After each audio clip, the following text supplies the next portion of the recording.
ಮತ್ತೊಂದು ವಿಜಯಪುರದ ಕಾರ್ಮಿಕರನ್ನು ಬೀದಿಯಲ್ಲೇ ನಿಲ್ಲಿಸಿ ಹೊಡಿತಾ ಇರುವಂಥ ಹೃದಯ ವಿದ್ರಾಯಕ ದೃಶ್ಯವನ್ನು ಕೂಡ ನಾವು ಮಾಧ್ಯಮದಲ್ಲಿ ನಾನು ನೋಡಿದ್ದೀನಿ.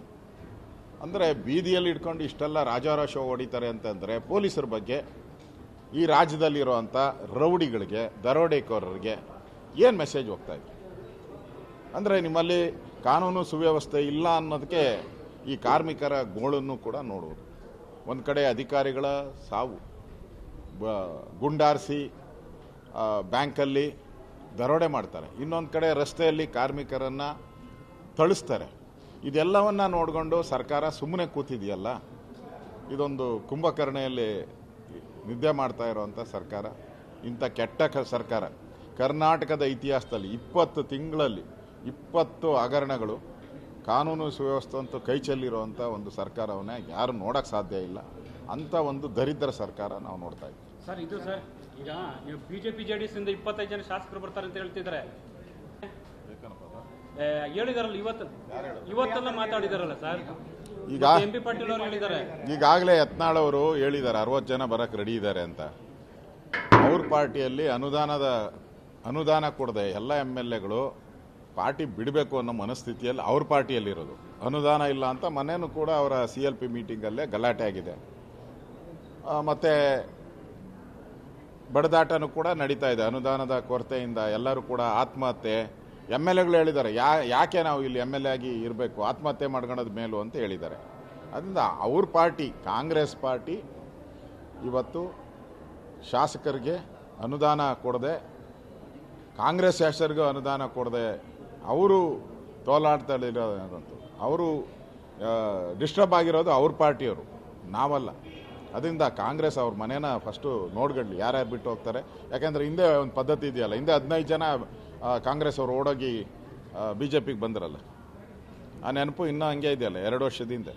ಮತ್ತೆ ಮರುಕಳಿಸ್ಬಾರ್ದು ಅನ್ನೋದಾದ್ರೆ ಕಾಂಗ್ರೆಸ್ ಎಚ್ಚರಿಕೆಯ ನಡೆಯನ್ನು ಮಾಡಬೇಕು.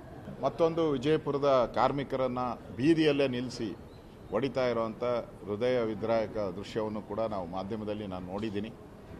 ಅಂದರೆ ಬೀದಿಯಲ್ಲಿ ಇಟ್ಕೊಂಡು ಇಷ್ಟೆಲ್ಲ ರಾಜಾರೋಷ ಹೊಡಿತಾರೆ ಅಂತಂದರೆ ಪೊಲೀಸರ ಬಗ್ಗೆ ಈ ರಾಜ್ಯದಲ್ಲಿರುವಂಥ ರೌಡಿಗಳಿಗೆ, ದರೋಡೆಕೋರರಿಗೆ ಏನು ಮೆಸೇಜ್ ಹೋಗ್ತಾ ಇದೆ? ಅಂದರೆ ನಿಮ್ಮಲ್ಲಿ ಕಾನೂನು ಸುವ್ಯವಸ್ಥೆ ಇಲ್ಲ ಅನ್ನೋದಕ್ಕೆ ಈ ಕಾರ್ಮಿಕರ ಗೋಳನ್ನು ಕೂಡ ನೋಡುವುದು.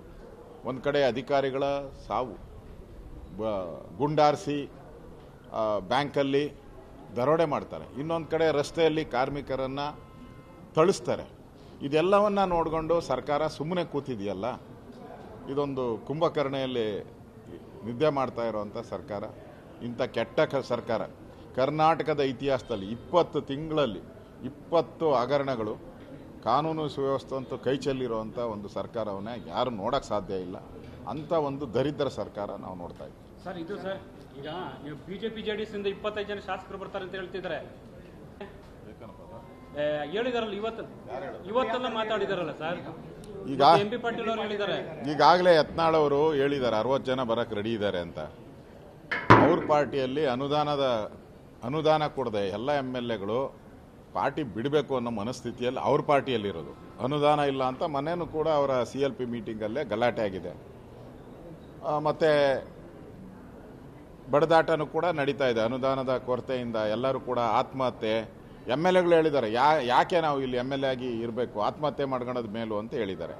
ಅದರಿಂದ ಅವ್ರ ಪಾರ್ಟಿ, ಕಾಂಗ್ರೆಸ್ ಪಾರ್ಟಿ ಇವತ್ತು ಶಾಸಕರಿಗೆ ಅನುದಾನ ಕೊಡದೆ, ಕಾಂಗ್ರೆಸ್ ಶಾಸಕರಿಗೂ ಅನುದಾನ ಕೊಡದೆ ಅವರು ತೋಲಾಡ್ತಲ್ಲಿರೋದಂತೂ, ಅವರು ಡಿಸ್ಟರ್ಬ್ ಆಗಿರೋದು ಅವ್ರ ಪಾರ್ಟಿಯವರು, ನಾವಲ್ಲ. ಅದರಿಂದ ಕಾಂಗ್ರೆಸ್ ಅವ್ರ ಮನೇನ ಫಸ್ಟು ನೋಡ್ಗಡ್ಲಿ, ಯಾರ್ಯಾರು ಬಿಟ್ಟು ಹೋಗ್ತಾರೆ. ಯಾಕೆಂದರೆ ಹಿಂದೆ ಒಂದು ಪದ್ಧತಿ ಇದೆಯಲ್ಲ, ಹಿಂದೆ 15 ಜನ ಕಾಂಗ್ರೆಸ್ ಅವರು ಓಡೋಗಿ BJPಗೆ ಬಂದ್ರಲ್ಲ, ಆ ನೆನಪು ಇನ್ನೂ ಹಂಗೆ ಇದೆಯಲ್ಲ 2 ವರ್ಷದಿಂದ. ಮತ್ತೆ ಮರುಕಳಿಸ್ಬಾರ್ದು ಅನ್ನೋದಾದ್ರೆ ಕಾಂಗ್ರೆಸ್ ಎಚ್ಚರಿಕೆಯ ನಡೆಯನ್ನು ಮಾಡಬೇಕು.